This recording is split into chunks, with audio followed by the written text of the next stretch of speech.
E nos últimos dias, o país vem passando por transtornos provocados por caminhoneiros que bloquearam trechos de estradas para o tráfego de mercadorias e de passageiros.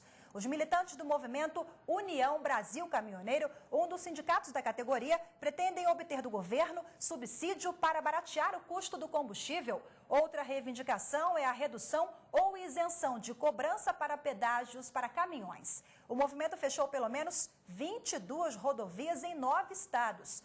Os bloqueios também fazem eco às pressões de empresários para que se flexibilize a lei do descanso, aprovada no ano passado e que define carga horária para o trabalho dos condutores de caminhões nas estradas. Diante disso, a possibilidade da prática de crime de lockout está sendo investigada. Mas o que é lockout? Quais as punições para esse tipo de crime? Para responder essas perguntas, recebemos agora aqui no estúdio o advogado Cláudio Santos. Doutor Cláudio, obrigada pela sua presença aqui. Vamos começar. Rafaela. Boa tarde. Eu queria que você explicasse primeiro o que é o lockout, que a gente ouviu falar muito nessa palavra agora com a movimentação dos caminhoneiros, as manifestações, né? O lockout é uma atitude dos empregadores de paralisar suas atividades. Ela é conhecida popularmente como a greve dos empregadores, porque, via de regra, a greve é de trabalhadores. Mas existe a possibilidade de o patrão também paralisar temporariamente suas atividades. Mas isso é crime? Há alguma penalização para isso? Do ponto de vista trabalhista, Rafaela, a legislação prevê que não pode fazer lockout, ou seja, o empregador brasileiro é proibido de fazer lockout. Se ele o fizer, ele terá que arcar com todos os direitos trabalhistas daquele período de paralisação. O trabalhador, é importante frisar que ele não tem ele não sofre com esse lockout por parte do empregador, né? Não, como está previsto na nossa lei de greve, a lei aprovada em 89, o lockout é a paralisação do empregador com vistas a impedir que os trabalhadores conquistem as suas reivindicações.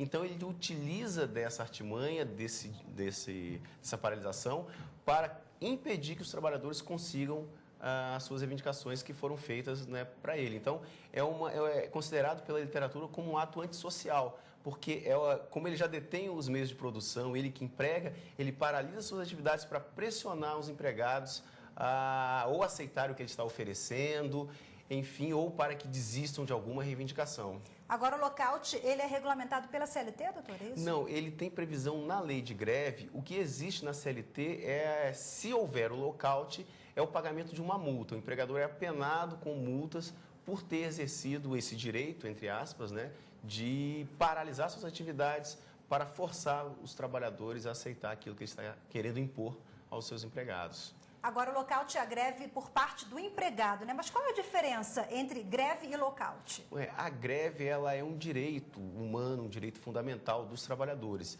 E surgiu ao longo da história como um movimento de afirmação dos direitos, de reivindicação, de fazer com que os empregadores sucumbissem à vontade dos trabalhadores organizados em sindicatos. O lockout é exatamente o contrário, ou seja, os empregadores utilizando de um meio que é dos trabalhadores para poder forçá-los a aceitar a sua reivindicação. Por isso que a legislação, basicamente, de todos os países repele essa atitude patronal. É uma manobra, digamos assim, entre aspas, ilegal, né? Até o ministro da Justiça falou sobre isso, que é uma irregularidade, uma ilegalidade, né? Sim, sem dúvida. No caso presente em que nós vivenciamos recentemente no país, é que a paralisação dos caminhoneiros, né, da entidade sindical dos caminhoneiros não foi contra os trabalhadores, mas contra políticas governamentais no sentido de obter algumas vantagens. Mas, mesmo assim, eles terão que arcar com os direitos dos trabalhadores durante esse período de paralisação.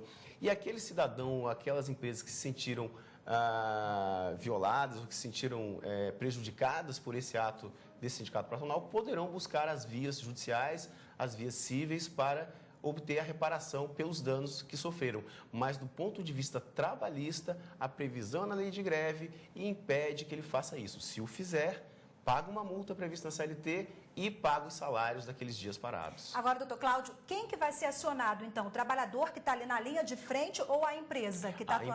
A empresa é que vai ter que arcar com eventuais prejuízos causados por um ato seu que é tipificado na lei de greve como proibido. Então, se é proibido paralisar as atividades temporariamente, o empregador terá que arcar com todos os direitos, não o trabalhador. Ele vai receber os seus salários. Porque com certeza paralisações em todo o país, muita gente foi prejudicada, né? Essas pessoas podem recorrer. Sem dúvida, sobretudo numa atividade que é essencial para, né, o direito de ir e vir das pessoas, né, a questão de transporte de mercadorias, sem dúvida nenhuma, os prejuízos havidos poderão ser reivindicados perante o Poder Judiciário. Agora, temos exemplos de lockout em outras situações, porque essa é bem atípico, né? É bem atípico.